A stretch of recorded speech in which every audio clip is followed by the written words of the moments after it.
Pozeráte sa na Petra Golembiovského, ktorý práve praktizuje akumasáž. Rozdiel medzi klasickou masážou a akumasážou je ten, že pri tejto sa nemasíruje svalstvo, ale tzv. Vnútorný environment. Vybalancujú sa potenciály medzi jednotlivými, žalúdok, obličky, pečeň, žlčník, dosiahne sa rovnováha a tým pádom vie lepšie regenerovať ten organizmus.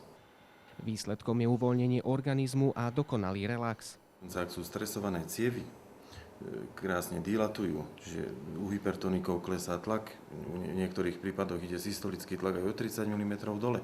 Zaujímavosťou je aj to, že pri tejto masáži neležíte, ale sedíte na špeciálnej kľakacej stoličke. Čiže je to prenatálna pozícia, poloha plodu v maternici. No a vlastne v tejto pozícii je aj priame brušné svalstvo uvoľnené, nie je natiahnuté tak, ako keď ležíte na stole. Táto poloha je vynikajúca na uvoľnenie a zároveň zvyšuje účinok masáže. Pri akumasáži sa pracuje aj s energiou, ktorú používajú karatisti. Ju využívam na humánnejšie účely, čiže na aktivovanie tých jednotlivých exaktných bodov. Polhodinová akumasáž odstráni bolesti hlavy, ramien, krížov a zmierni aj migrénu. Lekári na západe ju údajne bežne odporúčajú na miesto obstrekov. Pre televíziu Joj Števobodor.